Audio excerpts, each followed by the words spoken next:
Good evening, Hamlin County School family. Please take a moment to review the following information. Please contact Ms. Carlene Webb if you have any additional questions, and we will answer those questions in a future update. Number one, we will reopen school on September the 8th. We will decide later in August if this is going to be a hybrid model, where some students are enrolled in online while others are in actual class, whether it will be all online or whether we will have everybody in a classroom. Future health conditions will determine the model that we use. We will keep you updated as we get closer to this start. We know that the delayed opening of school may have caused some parents to reevaluate their decision to have their children participate in the K-12 virtual online instructional option. To ensure we have the most accurate and timely information for staffing and preparation purposes, we will ask parents to complete a new shortened registration form during the week of August the 17th to the 21st if they wish to participate in virtual online instruction.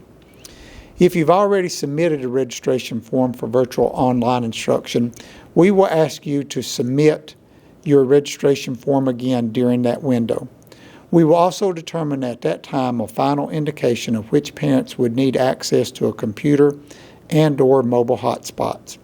Many things have changed since we sent out the last virtual online registration form, and we want to make sure that we have the most accurate and current information so we can effectively plan for this school year.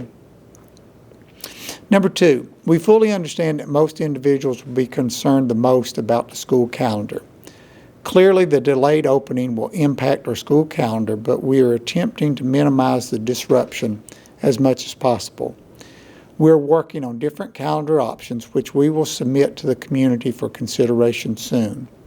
We will post this calendar and conduct a survey and collect feedback from various constituents before making a final decision. We will post this calendar on our website and then also the survey so that parents can provide us feedback on the options they feel are the best for them. Number three, we will not deploy elementary and middle school computers this week. We will deploy the week before school starts to help prevent damage to the computers over the summer. We have deployed the computers to West High School because those computers were ready and we thought that school would open this Friday. Currently, we're imaging the computers for East High School and will deploy those computers next week or as soon as we get them ready. Number four, we will create an expanded extended school program, or ESP, to help working parents return to the labor force. We will open ESP on August the 3rd. We believe that ESP will have smaller numbers and that we can create a safe working environment under these conditions. We will provide ESP for any parent who is currently working. We will only charge $10 per day for the month of August. This will include a breakfast, lunch, and a snack. We will open at 3 different sites to provide greater convenience for parents who are indeed working. We will have ESP at Alpha, Russellville, and Hillcrest Elementary Schools. We will open up at 7 o'clock in the morning and close at 6 o'clock in the evening. Please complete the online registration form if you're interested in participating. You can find this form on our website. Number 5, our food service program is once again providing free meals to all children in Hamlin County. Children do not have to be enrolled in school but must be 18 years or younger. Parents may pick up a breakfast and a lunch at Hillcrest Elementary School. We will be serving meals Monday through Friday from 11 o'clock to 1 o'clock. This will be a drive-through service, and we will bring meals to your vehicle. Number 6, we have 3 new assistant principals in our district. Dr. Crystal Masingo has become the assistant principal at West Elementary School. Mr. Eric Lahams has been appointed assistant principal at Fairview Marguerite, and Dr. Christy Walker has been appointed to be the assistant principal at Manley Elementary School. We have full confidence these individuals will do a great job, and we wish them the best.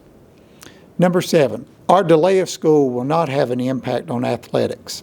Our athletic program will follow the guidelines issued by TSSAA. Elementary and middle schools are not governed by this organization. However, we will align practices and competitions to the standards issued by TSSAA. As we've stated in the past, golf, cross country, and volleyball will be allowed to compete as normal. Football and soccer are considered to be contact sports and will be governed by a different set of rules. We are still waiting on guidance from the state on how we will address spectators at events and what to do with contact sports. We will keep you updated as we get this information. Number 8, I completely understand that many parents are frustrated and angry that I have postponed the start of school until after Labor Day. During these times, there are many difficult and challenging decisions which have to be made. I attempt to listen closely to those whom we serve in this community, but I do not make decisions based on the most current social media post or those who are shouting the loudest. I attempt to make every decision based on the most current and accurate data that I have. The safety of our staff and students will always be the foundation of every decision I make. I must look at a wide variety of issues before making a decision of this magnitude, and there is seldom an issue in which there is a clear right or wrong solution. It also appears that every solution comes with consequences, and often that particular solution will create another series of problems if we just simply focus on one single issue. The decision to postpone the opening of school was a complicated but also a very simple decision. It was based on two primary factors. First, we simply did not have enough healthy employees to staff our classrooms in a safe manner. Last week, we had a number of staff members or spouses of staff members who had tested positive or who were awaiting the results of a probable positive. Since we made the decision to close last week, I've been notified this week that 2 building level administrators, a counselor, several teachers, and numerous support staff have tested positive for the virus. It is my opinion that we will be informed of several other staff members testing positive as the week continues. All of this has happened without us having a single day in school. Each of these individuals already testing positive, and those who are awaiting results of their test would have been unable to report for duty if we would have reopened this Friday. This would have dramatically increased our student-teacher ratios in the classroom, and this would have created even more unsafe working conditions.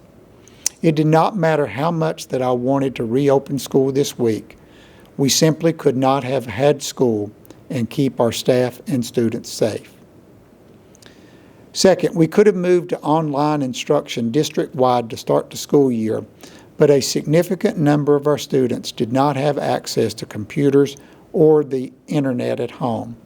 It would have created multiple problems for us if we would have started the school year on July the 31st with district-wide virtual instruction, because so many of our students would not have been able to access that instruction. Our new computers are scheduled to arrive on August the 28th. We will image those computers as soon as we get them. However, nearly 3,000 computers will take some time to process. We ordered these computers back in the spring, but the virus and increased demand nationwide has significantly delayed the processing of receiving these shipments. Starting school after Labor Day should place us in a situation where we have the flexibility to participate either virtually, in the classroom, or a hybrid model of virtual and in-class instruction, which will be based on health conditions at that time. It is our hope to bring students back into the classroom as soon as we can. We very much appreciate your attention to this broadcast, and we wish you the best. Please remain healthy and safe. Thank you.